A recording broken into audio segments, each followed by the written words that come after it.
Whoa! มันเป็นพัตตาเลย Whoa! Shrimp, jumping shrimp. Today we eating เอา jumping ตำรวจ shrimp. ทะเลบ่เด็กน้อยกิน At. Here, let me eat it. Let me eat it for you. งับ คอยสกินให้เจ้าบ่เป็นหยังกินแล้ว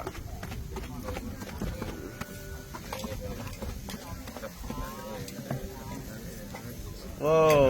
กินเลย กินเลยกินเลยก่อนกินแล้วแม่ยากอ่ะอันนี้อ่ะ เออ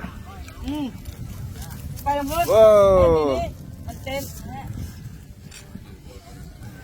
ถ่ายรูปบ่ถ่ายรูปบ่ถ่ายก็ปากกุยนัมเบอร์ก็ย้อนหน่อยวิดีโอโหยกัน สบายดีคนลาวคนอเมริกาคนไทย อย่าแต่งคนอันกันน่าแซ่บกาพร คน เออ อันนี้กินทุ่งเต้นเด้อถ่ายรูปนี่เห็นบ่ของแซ่บๆเด้อ ประเทศอเมริกาบ่มีเนอะมีแต่อยู่ลาวบอนเดียวเด้ออันนี้นะ แม่นแล้วมีแต่อยู่ลาวบอลเดียวกินปึ๊บ กินแล้วแม่เจ้าหนากินนะเพิ่นกำลังท่ายอยู่นี่อ่ะ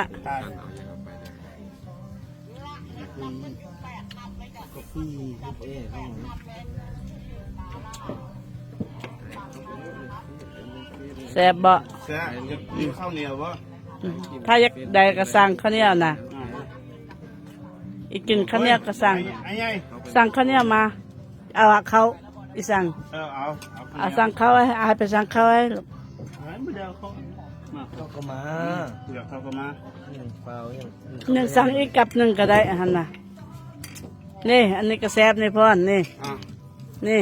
รีวิวอันนี้มันกุ้ง กินได้หนีออกมา กุ้งน้ำปลาอัดไว้ถ้าบอกกินก็เอาอันนั้นอัดพร้อมอันนี้กุ้งแซ่น้ำปลาเด้อนี่ ชิม นี่ ชิม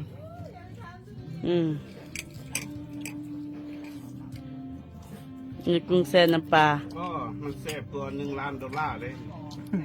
มันแซ่บกว่า$1,000,000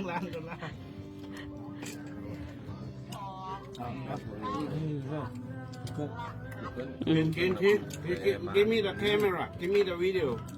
I will. บอกกินอันดิบบอกกินแต่ซุปใครน่ะ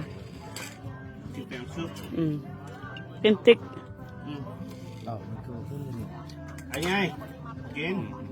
เรากินเดี๋ยวมันหมด หมดกระสังไหมมีอย่างเขามีลาย กุ้งนี่ใส่ มีเข้ามาเอาตานี่อยู่ติดที่แดง คงเป็นซูชิเอ้ย งับอาบ ว่าเขาใส่ปลาแดกวะน่ะ ใส่ละงับ คือเจ้าไปละ ซุปเอาหน้าขึ้นมันจริงเห็นอันนี้ก้มลง มันเผ็ดเอาหน้าจากนาทีแหละเบิ่งนัมเบอร์อยู่ทาง 3 นาทีก็พอ ต้มไก่ยังบ่มาเตอ จมเฮ้ ไปตัวนี้นี่พกไปก็ได้ ปก เฮ้ยคนลาวเกิดอยู่ลำเมืองลาวแต่เป็นคนอเมริกาเราอยากกินกุ้งเต้นมันเป็นอย่างนี้เด้อ มันดินอีกข้าวสดแล้วมันดินไปดินมาอยู่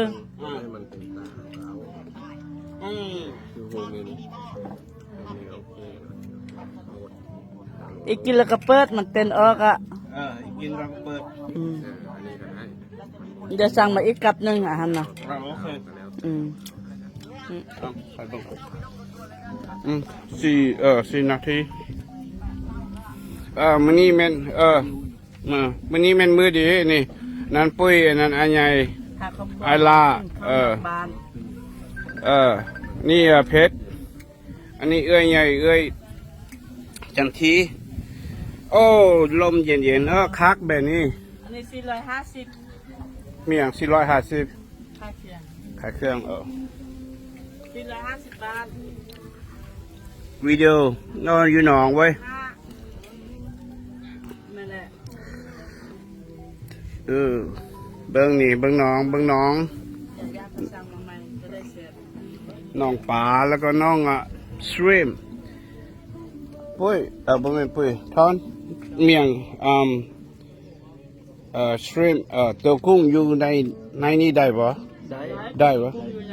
กุ้งอันนี้เขาก็เอาอยู่นี่ขึ้นมา เอาอยู่นี่ขึ้นมา แม่ เออ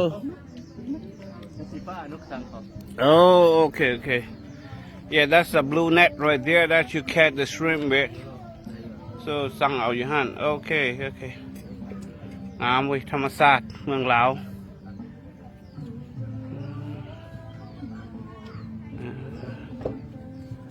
โอ้คักเว้ย งามอีก ลมก็มาอีก อ่า